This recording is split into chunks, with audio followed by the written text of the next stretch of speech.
Les Instigateurs, podcast numéro 27. Aujourd'hui, on parle de comment gérer son stress en tant qu'entrepreneur.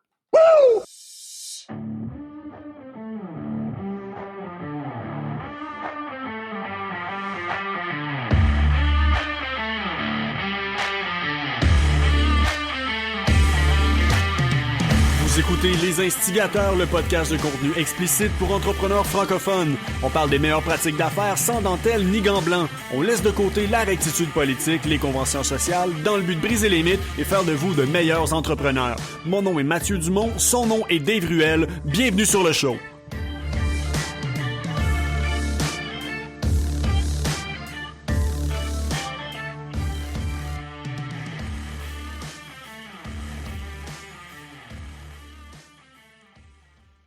Oui, Ric Flair, comment va ton niveau de stress? Ric Flair! Woo!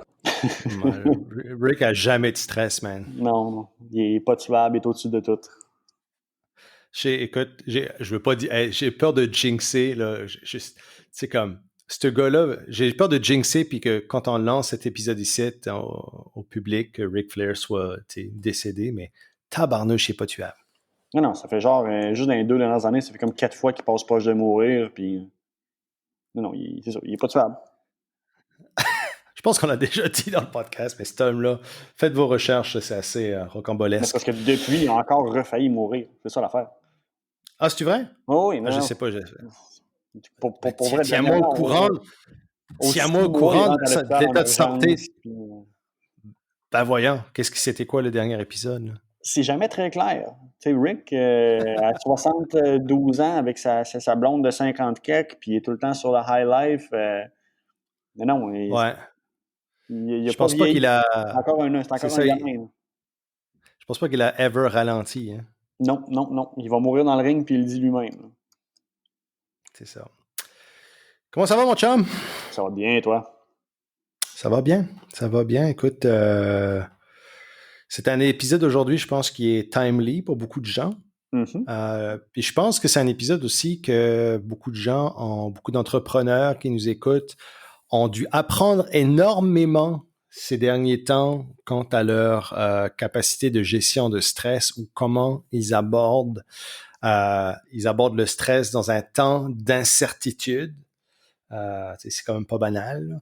Donc, ça va être intéressant de voir. Nous, c'est quelque chose que... Nos valeurs sont confrontées, nos bons réflexes sont testés, nos faiblesses sont exposées. Non, c'est un temps très intéressant. C'est un temps intéressant, exactement. Et puis, je pense que c'est comme un petit peu la façon de le voir et la façon souvent dont on le gère, le stress. C'est comment est-ce qu'on va, dans une situation donnée, comment est-ce qu'on va réagir. Et tout le temps, dans le fond, c'est qu'on est régi par nos émotions, par notre passé, par notre façon de faire, par notre modus operandi, dans le fond, qui nous opère, notre operating system qui nous opère de façon interne. Et donc, souvent, on pense que c'est ça qui est ça. Là, et, tu peux avoir une idée de comment tu vas réagir, mais tu le sais vraiment juste lorsque ça survient. Exactement. Et je pense que dans les dernières semaines / mois, ça nous a été poussé dans le fond de la gorge. Oui, mais je pense que c'était... Sans dire que c'était nécessaire, on ne souhaite pas ça à personne, là, mais je pense que c'est un wake-up call pour plusieurs personnes qui en avaient besoin, puis que peut-être même qui en étaient déjà conscients, mais que c'était de l'inaction, ou à l'inverse, qui étaient encore plus arrogants et pensaient qu'ils n'avaient pas de faiblesse et de changement à faire. Donc, mais non, j'en reviens encore une fois à la sélection naturelle qui fait son œuvre. C'est dans l'adversité souvent qu'on va réaliser justement comment s'améliorer, comment devenir un meilleur entrepreneur. Donc, je pense que les dernières semaines, on fait ça pour beaucoup de monde. J'avoue que j'ai beaucoup aimé évoluer dans ce milieu-là de réflexion. J'ai un de mes chums j'étais sur un call avec un de mes collègues, amis, collaborateurs récemment. Puis il dit, je pense que c'est une période d'introspection et de réflexion qui va durer encore quelque temps. Et j'ai aimé ça parce que tu sentais aussi une certaine sérénité de son côté. Et j'ai beaucoup aimé ça, le fait de, OK, this is what it is, qu'est-ce qu'on peut faire à partir de maintenant et où est-ce qu'on s'enligne. Donc, aujourd'hui, ce qu'on va essayer de faire, c'est justement de vous partager comment nous, on deal avec nos stress. On n'est pas à l'abri du stress comme on est des entrepreneurs et puis ça fait partie de la réalité entrepreneuriale de dealer avec des imprévus, de dealer avec du stress à la journée longue, mais de façon quotidienne, de façon récurrente. De façon récurrente. Et puis, c'est pour ça que souvent, beaucoup d'entrepreneurs surtout qui commencent en entrepreneuriat, découvrent le milieu du développement personnel parce que les deux sont très reliés l'un à l'autre. Comment vous allez vous leader, vous, en tant que leader, en tant qu'entrepreneur, va dicter la façon dont vous allez gérer et leader votre entreprise. Et ça passe souvent par soi-même. Et c'est une étape inévitable pour chaque entrepreneur, c'est justement de s'apprendre à se connaître. On a déjà parlé de self-awareness, mais c'est tellement important de comprendre nos propres mécanismes en tant qu'être humain pour pouvoir gérer avec ça, connaître nos triggers aussi, pourquoi est-ce qu'on est stressé par rapport à certaines choses, pourquoi est-ce qu'on fait ci, qu'est-ce qu'on fait ça, puis comment est-ce que la prochaine fois on peut passer au travers de ces choses-là. Savoir surtout reconnaître quand est-ce que c'est le moment de ne pas prendre de décision, en particulier dernièrement, là. Qu'est-ce que tu veux dire par ça? Dans le sens, justement, comme en lien avec le sujet d'aujourd'hui, comment gérer son stress, il y a des fois qu'on est capable de savoir, un stress, ça peut être positif, ça n'est pas nécessairement négatif. Donc, souvent, la gestion sur le stress va découler beaucoup des émotions, mais de savoir, mais est-ce que présentement, je suis en gestion ou en réaction émotive, ou est-ce que c'est justement, dans une optique où les décisions que je vais prendre sont peut-être impulsives, sont peut-être pas assez réfléchies, sont peut-être trop, basées sur un réflexe primal d'auto-survie, versus être capable de savoir, mais le stress que j'ai présentement, est-ce que c'est un stress d'excitation, puis là, je peux faire un bon call. Donc, des fois, malheureusement, sous le stress, on est très bon pour se saboter, justement parce qu'on veut jouer safe d'un coup, puis on voit plus clair, puis on joue plus pour gagner, mais on joue juste pour ne pas perdre. Donc, il y a quand même beaucoup de couches et sous-couches à ce sujet. C'est vrai, puis je pense que vous devriez vous poser la question et vous regarder rétroactivement comment vous réagissiez à la mi-mars par rapport à la situation et comment vous réagissez maintenant sur la même chose. Quel est votre état d'esprit, voilà, comme quelques semaines et maintenant? Parce que souvent, je suis pas mal sûr qu'il y a quelques semaines, la panique était peut-être installée, ou le stress, l'inconnu. Je pense que c'est la peur de l'inconnu aussi. C'est comme, pourquoi est-ce que les gens se garochaient puis allaient chercher du papier de toilette? Bien ça, j'allais dire, si présentement, la première façon de savoir si vous gérez bien votre stress, là, si en date d'aujourd'hui, vous n'avez toujours pas passé tout votre papier de toilette, spoiler alert, vous gérez mal votre stress. Et puis, il n'y a aucune raison. La raison, elle est simple, c'est que dans le fond, il y a eu certains pays où il y a eu une genre mini pénurie à un moment donné de papier de toilette. Sur les réseaux sociaux, ça s'est propagé. Certaines personnes ont commencé à raider les commerces pour acheter du papier de toilette, et le monde a juste imité lamentablement les autres. Donc, mouvement de panique, on va pas réfléchir, on va faire exactement ce que tout le monde fait, et voici ce qu'il y en est. Et ça, malheureusement, c'est la majeure partie des gens. T'sais. Donc, prenez-les comme un indicateur. Où est votre PQomètre en sens? Comment est-ce que votre PQomètre dans ce temps de crise, c'est une bonne façon de le voir. Parce que puis l'être humain, on est fait comme ça. On va réagir souvent dans une façon dont on ne comprend pas parce que on voit les autres faire, on a une peur d'un manque, on a une peur peut-être de manquer de quelque chose, ou peu importe, et on va prendre des décisions qui sont souvent irrationnelles. Puis ça, c'est un exemple très spécifique, mais en business, ça arrive tellement, tellement, tellement souvent qu'on va prendre une décision comme on va perdre un employé pour quelque chose de complètement stupide. On va se donner une mauvaise relation avec un fournisseur à cause d'une connerie. Et c'est le moment de se dire comme, OK, rétroactivement, est-ce que ça vaut la peine de faire toutes ces choses-là? T'sais? Donc, puis toi, tu l'as souvent dit, Mathieu, que l'émotion était souvent C'est le pire ennemi de l'entrepreneur. Le pire ennemi de l'entrepreneur. Parce que c'est dans des situations comme ça où la gestion de stress doit être importante et la gestion de stress vient par la gestion des émotions. Point. Puis, donc, quels sont des... on est souvent dans l'action, dans le stress, parce que en arrière de tout ça, le cerveau a peur du vide. Donc, on se met dans des positions où on se donne l'impression d'être dans l'action, mais c'est souvent ces actions-là qui, justement, sont là juste pour notre bonne conscience, alors qu'elles ne sont pas stratégiques. Donc, faut faire attention. C'est souvent dans ces périodes-là où on va plus se tirer dans le pied que s'aider. Il y a une phrase qu'un de mes amis, une personne que j'adore, François Lantier, j'en ai déjà parlé dans le passé, a dit récemment, faut savoir couper les bruits autour pour juste entendre le signal. Donc, moi, ça m'a vraiment frappé cette ligne-là dans l'optique que justement, bon, mais c'est pas parce que dans une période comme dans les récentes semaines, tu peux faire plein de choses qu'il faut que tu les fasses. Prenez le temps de recul pour voir, bon, mais quel est le bon signal, quelle est la chose à faire. Donc, souvent, le stress, puis on va en parler plus tard, ça peut être attaché à plusieurs choses, plusieurs triggers, que ce soit du stress relationnel, du stress contextuel, du stress d'opportunité, peu importe. Mais faut être capable de justement bloquer tout le bruit et d'en revenir à, je veux dire, quasiment un processus minimaliste de décision, là. C'est pas quelles sont toutes les choses que je peux faire, mais c'est comme quelle est la chose actuellement que je peux faire qui aura le plus grand impact. Donc, de faire juste une chose à la fois, ne pas entamer trop de projets qui vont gérer trop de stress trop de stress à cause d'une trop grande gestion de charge. Donc, parce que c'est comique parce que les entrepreneurs gèrent quasiment le stress tous de la même façon. Les 3/4 vont se réfugier dans le travail, dans le busy work, vont se réfugier dans l'activité au lieu de se réfugier dans la stratégie. T'sais. Et puis, c'est comique parce que j'ai eu cette discussion-là il y a quelques semaines avec Karine, mon épouse. Moi, on travaille ensemble, on est un couple, mais on est aussi business partners.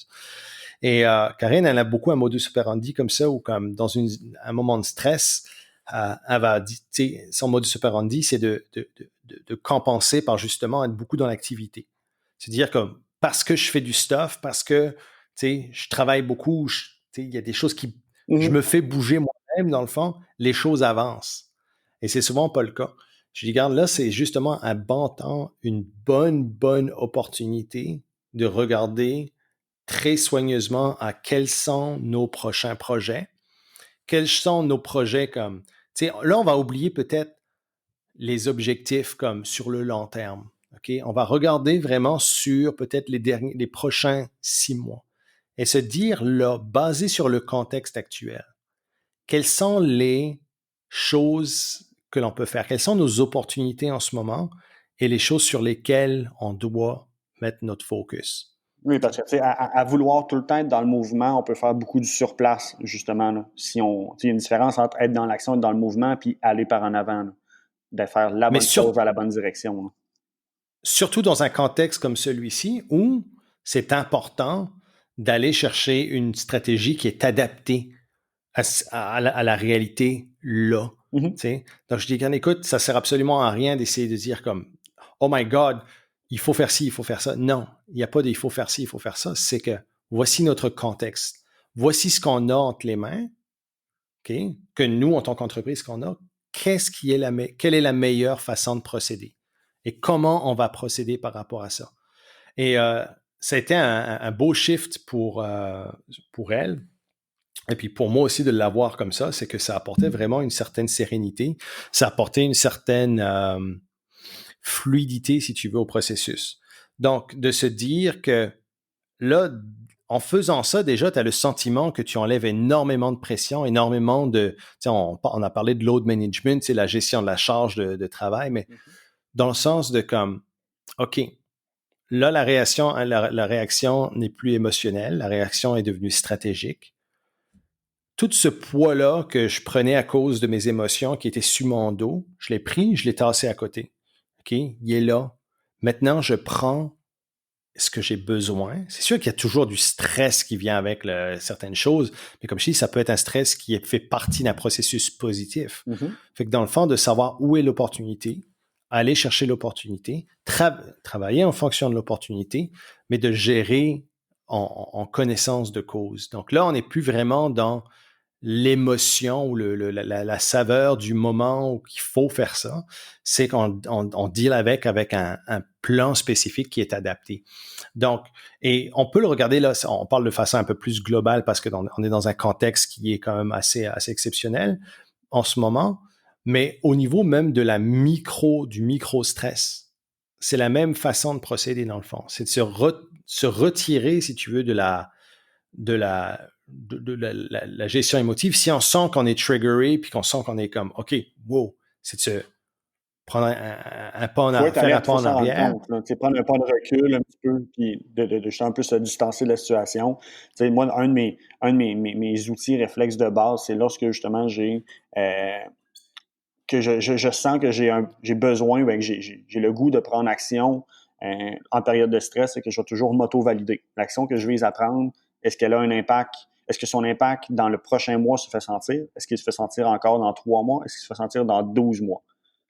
Ouais. De là, ça m'aide à voir, bon, mais est-ce que c'est juste une petite mesure temporaire pour me faire du bien ou est-ce que ça a une réelle valeur pour mon entreprise? Si ça dure juste 1 mois, l'impact, puis que dans 3 mois, 12 mois, ça l'a pas, je pense pas que ça a un bénéfice, ben je le ferai pas.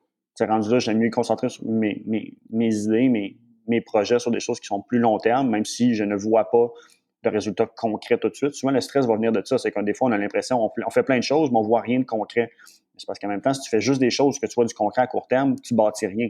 Donc, il y a des situations qui vont t'amener, oui, à prendre des actions à court terme, rapides, où ce que tu dois, tu sais que tu prends cette action-là, puis l'impact, ça va être stratégiquement à court terme. Ça, c'est un feu. C'est supposé être du edge case. Ce n'est pas une méthode de gestion. Donc, à l'inverse, vraiment plus dans une optique de pérennité de la business, et en même temps, une gestion de bonne utilisation de votre temps. C'est pas vrai que toutes les urgences que vous avez en tête ne sont pas toutes des urgences. C'est déjà là, notre vision, notre perception est souvent déformée à ce niveau-là, justement à cause du stress qu'on a, de grossir l'impact ou l'importance des petites situations futiles, là. T'as-tu un support system, toi? T'as-tu comme des personnes auxquelles tu vas je pense que qui tu vas parler? Si un entrepreneur qui n'a pas de système de support, ben, je pense encore une fois que c'est signe je dirais pas un mauvais entrepreneur, peut-être juste un entrepreneur qui a pas assez d'expérience, mais dans ma tête, c'est pas, tu devrais peut-être en avoir un, c'est une nécessité. C'est sûr que j'en ai. De là, votre système de support, ça peut être avec des personnes que vous connaissez, que vous reconnaissez, que vous appréciez, des personnes que vous reconnaissez l'expertise. Peut-être que c'est même des personnes que vous ne connaissez pas, mais que vous qu'on connaît assez de loin, exemple, ça peut être des personnes mortes ou peu importe, juste être capable d'être dans une position, le bon vieux classique, what would Jesus do, là, mais plus dans une optique de, bon, mais j'ai un problème présentement au niveau de la gestion de projet, bon, mais telle personne que je n'ai jamais rencontrée de ma vie, mais que j'ai lu ses livres ou peu importe, bon, mais cette personne-là, comment est-ce que je pense qu'elle réagirait plutôt que comment est-ce que moi je veux réagir, donc de comme distancer la prise de décision de nous, qui est souvent, encore une fois, émotive, versus quelqu'un qu'on admire ce qu'il fait ou qu'on look up to, je sais pas c'est quoi le transfert en français, mais va peut-être même nous aider à ce niveau-là, là. Mais oui, c'est sûr et certain que j'ai un système de support, puis le système de support va être divisé justement en créneaux de, bon, mais j'ai ma personne pour tout ce qui touche les finances, tout ce qui touche le marketing, tout ce qui touche le relationnel, tout ce qui touche au-delà de relationnel, c'est relationnel, mettons, relation avec les employés versus relation avec les partenaires, relation familiale. Donc, vous devriez au moins avoir une personne fort, accessible, et comme que ce soit un réflexe. Que justement, bon, mais faut briser l'isolement. Tu sais, on en a fait un épisode antérieur là-dessus. Moi, c'est une des façons de briser l'isolement. C'est que s'il y a quelque chose, je sais que je vais essayer de jamais déranger quelqu'un, ou du le moins possible.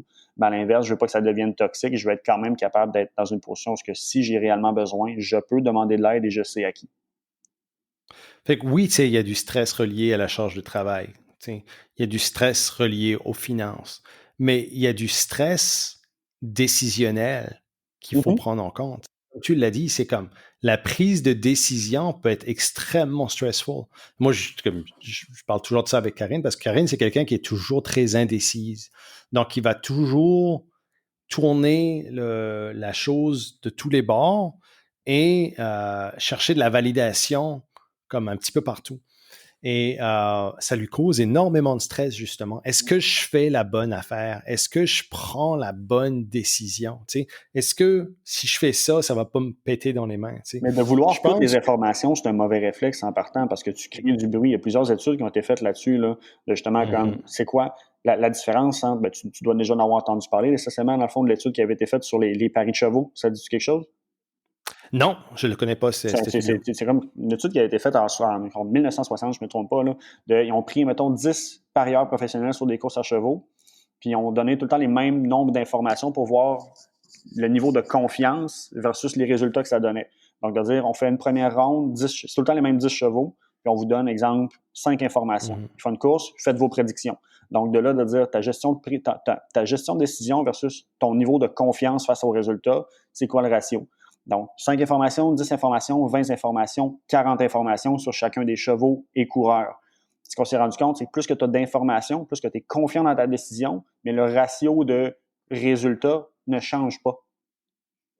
Donc, de dire, tu as autant de chances d'avoir, de prédire le résultat avec 10 informations que 40 informations, parce que très souvent, l'information supplémentaire que tu as, c'est juste du bruit qui va t'amener vers des biais émotifs. Donc, la question n'est jamais dans une prise de décision de dire, c'est quoi? D'aller chercher toute l'information, c'est d'identifier quelles sont les informations critiques que j'ai besoin pour être capable de prendre une décision où ce que je vais être en une espèce de paix intérieure.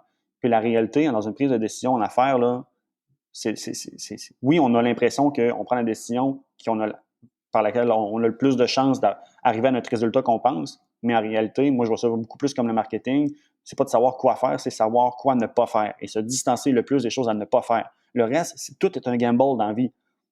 Oui, tu as un certain contrôle sur les actions et les décisions que tu prends, mais il y a tellement de variables et de choses qu'on n'a pas le contrôle dessus en même temps que tu peux juste souhaiter pour le meilleur. Donc, essayez de vous limiter le plus possible aux informations critiques, bloquez tout le bruit, puis ça va déjà vous aider à faire un ménage dans votre stress parce que plus que tu as d'informations à gérer, plus que c'est dur de les mettre en relation, plus qu'on devient overwhelmed parce qu'on est comme, j'ai toute cette donnée-là, je ne sais pas quoi faire avec ou comment bien l'interpréter, puis là, ben, on commence à se stresser, puis quasiment se flageoler soi-même parce que, bon, mais j'ai toutes les informations, je devrais pourtant être en mesure de prendre une décision parce que j'ai toutes ces informations-là. Fait que ça devient vraiment contre-productif, là. Mais tu vois, tu le vois beaucoup dans nos étudiants en mentorat aussi, tu sais. Tu arrives et puis quand ils commencent à déballer leur business, c'est contextuel. Comme, oh ben j'ai ce set, j'ai ça, je veux faire ci, mais je pense que je devrais faire ça. Qu'est-ce que tu penses de ces sets? Puis lui dit que je devrais faire. Écoute, c'est incroyable. Tu sais. Donc, c'est certain que dès le départ, on arrive avec 40 items sur la table.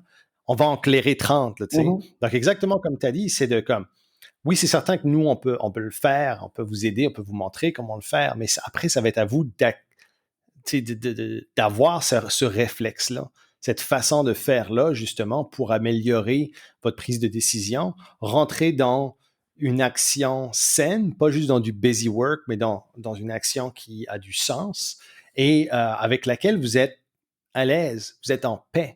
T'sais, parce que si vous arrivez puis vous êtes je suis pas sûr, puis OK, ben finalement, je vais faire ça, mais comme tu as dit, tu as 40 informations, tu as 40 pièces d'informations, tu te lances, mais tu n'es quand même pas certain de comme. Je pense pas que ça enlèvera nécessairement ton stress de est-ce que je vais gagner? Parce que dans le fond, avec l'expérience de voir que ça change absolument rien, le stress restera le même. Donc là, c'est dans le perfectionnisme, dans le fond, c'est ça que c'est. Mais le perfectionnisme, c'est quoi? Le perfectionnisme, c'est un symptôme de quelque chose d'autre que vous avez. Pourquoi vous êtes comme ça? Pourquoi vous avez besoin d'avoir quelque chose d'absolument parfait? Exactement, c'est un processus de compensation. Fait que, par exemple, pour beaucoup de personnes, ça va être le fait de devoir plaire aux autres. C'est les personnes qui sont des people pleasers, généralement, vont chercher beaucoup le perfectionnisme parce qu'ils ne veulent pas décevoir. C'est aussi niaiseux que ça. Fait que là, il faut travailler sur vous-même. Il faut travailler sur le côté, écoute, je suis t'as-tu une chaise Herman Miller à l'office? On en a 6, 7. En fait, quasiment tous les employés, c'est ça. Pourquoi? T'as-tu entendu le son distinctif d'une Herman Miller? J'ai entendu. Tu es assis sur une Herman Miller? Pas moi présentement. J'ai LP. Mais j'entends. Je pensais pas que le son. Écoute, j'ai entendu. Non, j'ai entendu un son de chaise, puis c'est un son de Herman Miller. 100%, je suis impressionné. C'est ça. Non, parce que j'ai une Herman Miller depuis 8 ans qui a changé ma vie. Et écoute, en parlant de, écoute, stress physique. Mm-hmm. J'ai, au début de ma carrière entrepreneuriale, j'avais souvent mal au dos, j'avais des problèmes, puis j'ai des problèmes d'arthrose dans le bas du dos. J'ai un bas de dos d'un vieux de 70 ans, que j'ai été diagnostiqué avec ça quand j'en avais 25, c'est terrible. En tout cas, j'avais toujours mal au dos. Et j'ai investi dans 2 choses. J'ai investi dans un stand-up desk, donc un chose bureau qu'on a aussi, nous, c'est on engage quelqu'un, puis par défaut, on commande un stand-up desk, puis un Herman Miller. Mais j'ai une Herman Miller, comme je l'ai fine-tuné avec un super petit headrest. Puis toute la patente. Ça coûte cher, mais T'en as déjà fait une dans ta vie. L'investissement vaut la peine. Là. Écoute, non, une Herman Miller? Oui, non, c'est ça que je te dis. Là, c'est comme, ça fait 8 ans que je l'ai, là, puis mes maux de dos ont disparu en l'espace de quelques mois. Écoute, je te niaise pas, là, c'est comme la chaise la plus confortable, la plus adaptée au travail, puis tu peux la régler comme tu veux, c'est fantastique. Là. Fait que moi, je sais que travailler des longues heures assis, j'avais de la difficulté. Oublie ça, là. Fait qu'au niveau de la productivité, ça m'a enlevé mon stress physique, augmenté ma productivité, win-win. There you go. Mais oui, si vous avez des entreprises, bonne façon de faire, une Herman Miller et un stand-up desk à chaque employé. Boom, augmentation de productivité garantie. J'espère qu'on contacter Herman. C'est ça que j'allais dire, j'espère qu'on est commandité, qu'ils vont nous en envoyer une chaque. Parce que Herman Miller, si vous travaillez pour Herman Miller, on veut de la... Contactez-nous pour être un sponsor. On est des gros fans. Mais non, écoute, c'est juste une chose. Mais oui, il y avait le son de la Herman Miller. Comique. Yes. Mais... Où on était après ce hiatus de 4 minutes par rapport? Sur, ça c'est dans le fond un autre sujet qui, moi, j'associe directement avec la gestion du stress. C'est ce que j'appelle « pick your poison ». On a toute notre façon... Tu sais, as le stress d'affaires, oui, mais derrière l'entrepreneur, il y a la personne humaine. Et on a tout un poison. Faut juste être stratégique et choisir celui qui est le moins dangereux pour nous. Tu sais, il y a une raison pour laquelle il y a autant d'entrepreneurs qui vont tomber dans l'alcool, qui vont tomber dans tout ce qui est painkiller, tout ce qui est, je veux dire, dans l'abus de toutes sortes, là. Le but est de justement, que ce soit avec le système de support, que ce soit avec... il y a différentes façons que vous pouvez le faire, là, mais le but est de vous, justement, ne pas arriver à devoir choisir votre poison. Et si vous le faites, choisissez celui qui est le plus passif. Pendant longtemps, tu sais, c'est comme mon shift a été fait récemment, de comprendre que moi, finalement, ça va être ça, mon poison, parce que j'estime que c'est ce qui m'aide à rester sain d'esprit, puis je vais dire productif dans le jour. Tu sais, je vais être très transparent avec les autres. J'ai un certain historique au niveau de l'alcool, puis tout, parce que des années de... On se mentira pas, l'industrie de la musique amène ce qu'elle amène, donc j'ai viré beaucoup. Je suis prompt aux addictions, mais maintenant, je sais que dans mes périodes de stress, quand c'est avec l'entrepreneuriat, je sais que plutôt que retomber là-dedans, je vais fall back sur les jeux vidéo. Jugez-moi, bien à l'aise avec ça. Puis, jusqu'à encore récemment, je me sentais mal de gamer le soir en me disant que je devrais plutôt travailler sur mes affaires, double down sur la business, blablabla. Puis en l'ayant réessayé de recommencer à travailler les soirs en plus de faire les journées, je me suis rendu compte, non, je deviens off balance. Puis de là, justement, comme je le sens physiquement. Mes nuits ne sont plus de la même qualité, mes décisions sont plus troublées parce que justement, le stress résiduel, il faut comprendre la distinction entre les pointes de stress temporaire et le stress résiduel. T'sais, moi, personnellement, je ne me juge pas, je ne me considère pas comme une personne stressée. Par contre, j'ai fait l'exercice de demander à quelques personnes qui me connaissent depuis 15 ans, si tu devais me répondre que par oui ou par non, juges-tu que je suis une personne stressée? Ça a été un clean sweep de oui. Fait que, moi, ça me dit, la perception du stress que j'ai n'est peut-être pas bonne. C'est peut-être juste mon baseline, je le sens plus, mais que peut-être que je le suis aussi, non. T'sais, sans dire qu'à trop vivre de stress régulier en tant qu'entrepreneur, on devient quasiment faussement immunisé, mais ça, c'est très dangereux parce que ça fait que tu vas prendre tes décisions dans un mindset que toi, tu es confiant, alors qu'en réalité, tu es peut-être plus shaky que tu le penses. Là. Donc, c'est important des fois, justement, puis ça, je ramène encore une fois avec le système de support aussi, parce que c'est intimement relié, aller valider la température de l'eau. Mais comme, hey, tu sais, de ce temps-là, genre, moi, je me sens bien, mais comme tu me connais souvent mieux, tu n'as pas les billets que j'ai, de façon neutre. Ouais. Est-ce que tu le remarques toi aussi? Juste aller voir si ma perception, c'est une perception qui est réelle. Puis là, je vous dis, faites-le avec des personnes qui vous connaissent depuis longtemps, puis comme pas juste connaître, on se voit le samedi, là, des personnes qui vous connaissent inside out, à la limite mieux que vous vous connaissez vous-même, puis qui auront la capacité et l'honnêteté de vous dire les vraies choses. Honnêtement, on veut pas une personne de votre famille dans ce type de relation-là. Parce que ces personnes-là vont très souvent vouloir vous protéger. C'est super fin de leur part, mais c'est pas ça l'exercice présentement. Là. C'est pas de jouer safe. Là. C'est le cas de si j'ai besoin de me faire rentrer dedans et débattre, j'ai besoin de quelqu'un qui va le faire. Parce que c'est ça, quelqu'un qui m'aime pour vrai puis qui veut mon bien. Ouais. Donc, ça, je trouve que malheureusement, on le fait pas assez souvent de dire, bon, mais présentement, je me sens stressé, OK, tant mieux, je suis capable de le voir moi-même, mais si vous le voyez, ça veut dire que ça fait sûrement beaucoup plus longtemps que vous l'êtes puis que vous en rendez pas compte. Puis le stress résiduel, bon, mais ça, faut gérer ça. Puis moi, je me suis rendu compte avec le temps, bon, mais plutôt que retomber dans des vieux excès qui sont beaucoup plus durs à gérer puis qui ont beaucoup plus de dommages collatéraux, je vais me faire 1 heure de Call of Duty ou bien de Apex le soir, bien relax. Puis comme ça, pour vrai, ça doit faire comme 2 semaines là, que je ne me sens plus mal de le faire. Là. Et pourtant, genre, ça fait pas de mal à personne. Là. Mais c'est juste le stress, souvent qu'on dit, bon, mais gars, je suis dans les affaires, je veux que ça performe bien.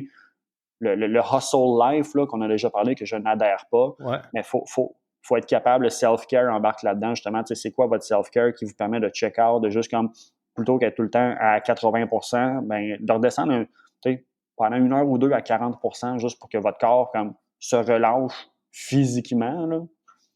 Être capable de se plus oxygéné, mieux commencer à penser, prendre les meilleures décisions. Donc, choisissez quelle serait pour vous votre, comme Marie-Ève, exemple, je sais que ça va être la course. Elle va dire que c'est sa passion, mais en même temps, je sais que c'est thérapeutique pour elle. Je sais que si elle ne va pas courir, ben, je vais le voir dans son humeur. Je vais le voir dans, il y a bien des choses qu'on ne se rend pas compte. Donc, choisissez quel est votre béquille, je dis votre poison, ça sonne péjoratif, là, mais ça n'a pas besoin de l'être, c'est juste pour figurer l'image. Mais c'est ça, on ne devrait jamais se sentir mal de trouver quelle est notre béquille pour dire, regarde, là, j'ai besoin de check-out, puis je sais quoi faire. C'est pas genre, OK, je suis stressé, je vais... Parce que la notion de devoir rien faire, c'est très difficile. De se reposer, c'est très difficile. Trouver des façons, quel serait le réflexe, quelle est l'action que je peux prendre qui me détend, plutôt que devoir... Ça devient un stress de devoir relaxer. Parce que la culpabilité rentre en ligne de compte. T'sais. Avec le stress vient le trigger pour la majeure partie des entrepreneurs du hustle, de plus de travail, d'être dans l'activité. Et si on ne le fait pas, la culpabilité rentre en ligne de compte et c'est là qu'on commence à faire des mauvaises décisions. Fait que, comme tu as dit, là, moi, j'en ai une couple. Ben, j'ai certains triggers que je me rends compte, donc ça reste mon baromètre. Fait que là, je le vois, par exemple, quand je commence un petit peu trop à manger de chocolat. Je le vois, là. Comme moi, je suis un emotional eater, là. Comme j'adore la nourriture. Honnêtement, je pense que je pourrais avoir une addiction au chocolat, là. Et puis, quand en période de stress, là, comme non, écoute, je m'en vais au Jean Coutu, je vais m'acheter une barre de chocolat. Là. C'est ridicule, là. C'est stupide. Là. Mais je suis le même. Là. Mais c'est mon baromètre. C'est comme, OK, dude, ça, c'est un baromètre. Qu'est-ce qui va pas right now? Là, là c'est peut-être le temps de tes émotions. Je sais que moi, j'ai trouvé au fil des ans, par exemple, que comme par exemple le hockey, ben, je parle souvent de hockey, mais le hockey, pour moi, j'adore jouer au hockey. J'aime beaucoup le hockey, mais ça reste mon activité comme mon stress reliever. Ça reste la place où c'est juste ça. T'sais. Là, je suis en train la pêche l'été un petit peu plus, etc. Donc, il y a certaines choses que je vais faire, que je vais garder justement pour ça. Et ça, je l'ai dit par exemple, je le dis à Karine, puis c'est très clair que comme, je veux que tu te rends compte que, parce que je m'en vais je décide de prendre un vendredi pour aller une journée à la pêche, c'est pas une question que je veux pas travailler sur la business ou que je suis feignant, peu importe. Ça fait partie de mon processus de gestion du stress. Parce que exactement comme tu as dit tout à l'heure, on peut devenir, je sais pas qu'est-ce qu'il est le mot français pour ça, numb. On peut devenir... On est immunisé, on est juste comme engourdi en général. On ne sent plus le stress. Parce qu'on a une tolérance et l'humain s'adapte à certains niveaux. Mm-hmm. Et puis, ce qui était painful, à un certain temps, maintenant est devenu le nouveau normal. Et puis, ça peut monter jusqu'à des niveaux qui sont assez hauts et on se rend même plus compte qu'on est en train de s'amener directement dans le mur. Là, on fait du dommage à notre entreprise, on fait du dommage à nous-mêmes, à notre santé physique, à notre santé mentale, notre santé émotionnelle. Donc, c'est important de, pick your poison, mais pick your good poison. Là. Trouver ce qui vous amène de l'autre côté. C'est ce qui fait de la distinction entre le stress toxique et le principe de microfracture. D'avoir tout le temps un stress, c'est vous qui décidez si c'est une bonne chose ou une mauvaise chose. Moi, de mon côté, oui, je pense, quand même assez immunisé au stress parce que je me mets toujours dans des positions où c'est hors de ma zone de confort, mais c'est stratégique, c'est volontaire comme ça. Puis justement, parce que j'ai mon self-care qui est attaché avec. Si j'avais pas mon self-care, ben là, je sais que je serais juste de plus en plus fragile, alors que là, je me mets dans une position de microfracture où chaque petit stress devient le nouveau baseline, puis ça me permet de mieux le gérer avec le temps aussi. Là. Donc, au final, c'est le même processus quasiment avec juste la distinction du self-care qui fait que soit que ça m'affaiblit ou que ça me renforcit dans ma gestion du stress. Là. Mais c'est justement ça. C'est une question, c'est pas une question d'être numb ou d'être engourdi par rapport à la situation. C'est une question de capacité tout en étant capable de le ressentir. Tu comprends-tu? Mais c'est dire que, OK, c'est bon ou c'est pas bon. C'est justement ça le processus d'awareness, de comprendre, si tu veux, où sont nos limites à ce moment ici et comment passer au travers et quelles sont les choses que je dois implémenter dans ma vie en général. Et puis c'est niaiseux, mais des fois, c'est comme... C'est con à dire. Moi, écoute, je suis un fumeur de cigares, j'aime le cigare. J'ai du monde qui me chie dessus là, sur les réseaux sociaux. Parce que, oh, pourquoi tu fumes le cigare? C'est pas la santé. Je suis comme, ferme ta gueule, tu sais pas de quoi tu parles. Pour moi, c'est ma méditation. Mm-hmm. Ça fait partie de mon rituel de comme, Chris, je fume pas 10 cigares par semaine. OK? Je vais peut-être fumer l'été 3-4. L'hiver, des fois, je vais passer 2 semaines là, sans fumer un cigare. C'est pas le... Tu comprends-tu? Mais pour moi, c'est mon moment de recueillement, c'est ma méditation.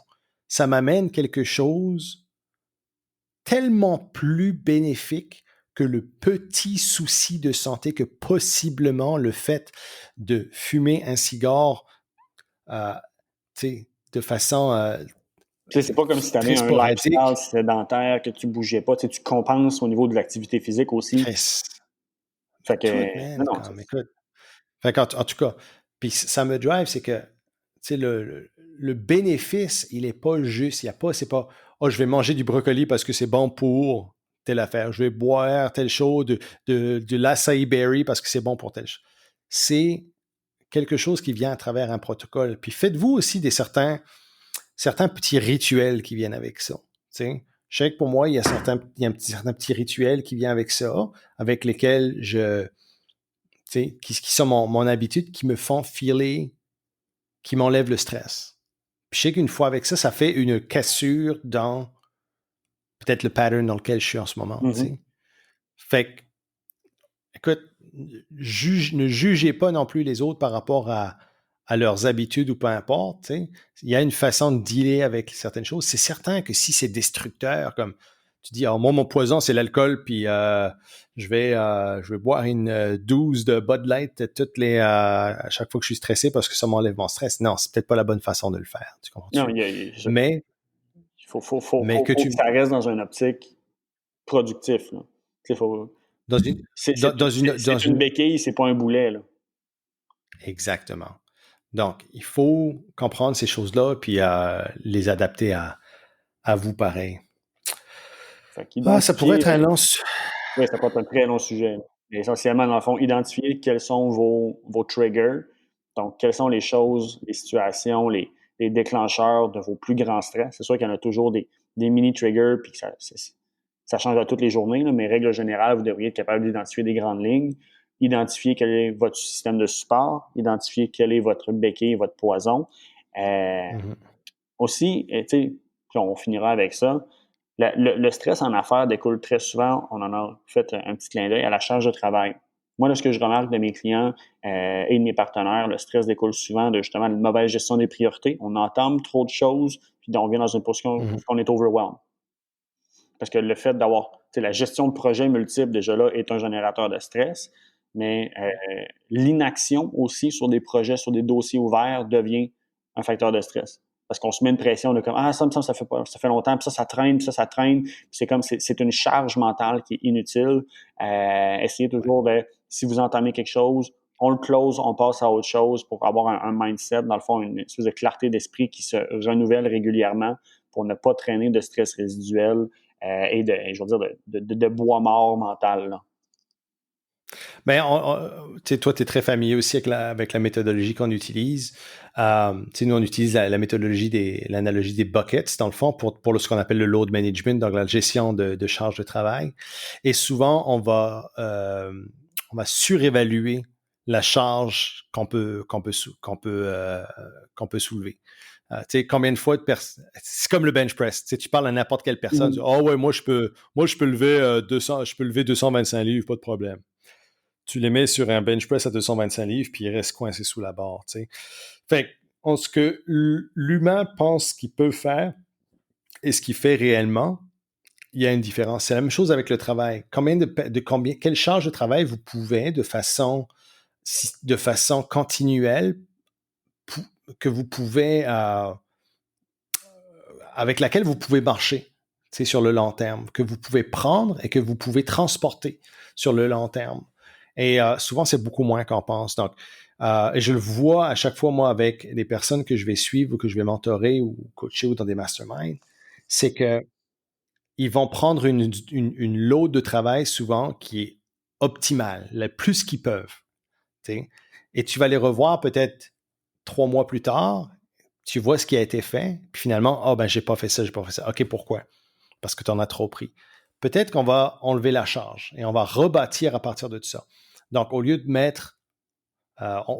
prendre 225 livres, on va te mettre 180 livres sur la barre, puis voir combien de reps que tu peux faire. Et à partir de là, on va commencer à monter la charge. On va mettre 185, on va mettre 190, on va mettre 200, etc. Jusqu'à temps que ça devienne le nouveau normal. Jusqu'à ce que tu fasses 225 livres et ton 225 livres devienne ton nouveau normal. Et là, on peut passer à travers, si tu veux, ce plateau-là. Pour des personnes, ça peut être très rapide. Pour des personnes, ça peut prendre beaucoup plus de temps. On est tous différents par rapport à la gestion de charge. Puis j'utilise l'analogie de la charge de poids, de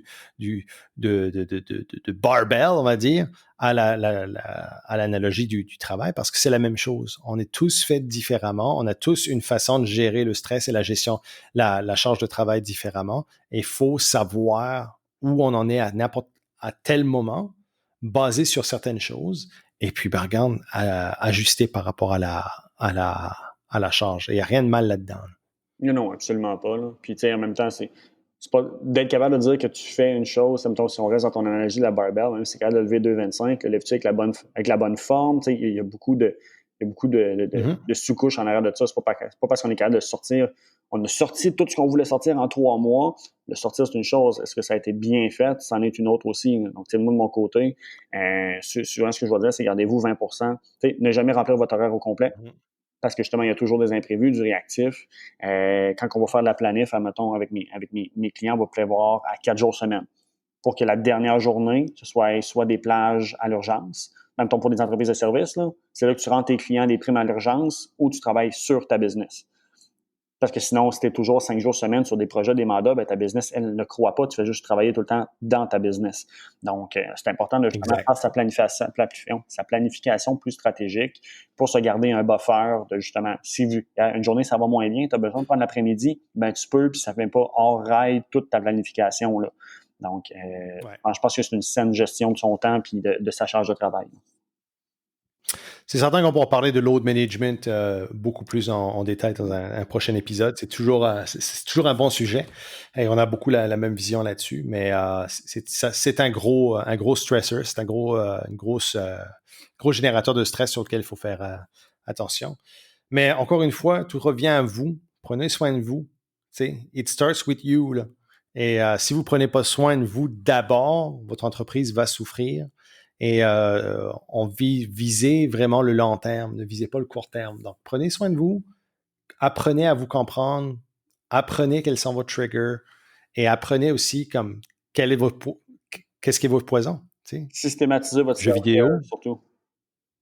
Systématiser, exactement. Il y a des procédures et des routines qui viennent avec ça. Et je dirais bien, puis encore une fois, si vous avez besoin de conseils ou si vous avez besoin de plus de direction, n'hésitez pas à nous contacter. podcast@commercialinstigateur.com. On serait plus que ravis de vous aiguiller et vous envoyer dans la bonne direction. Damn right. MD, passe une bonne semaine, mon chum. Toi aussi. On se revoit la semaine prochaine. Comme toujours, à la même heure, à la même fréquence. Et toujours un plaisir de vous servir. Salut les amis, salut Matt, à la prochaine. Ciao. Goodbye. Vous venez d'écouter le podcast des Instigateurs. Ça vous intéresse d'en entendre plus? Alors n'hésitez pas à vous abonner à notre chaîne, cliquez sur le 5 étoiles et surtout, nous laisser connaître les sujets que vous aimeriez qu'on aborde dans les prochains épisodes. Pour le faire, simplement qu'à nous envoyer un courriel à podcast@instigateur.com ou visiter notre site web instigateur avec un s.com.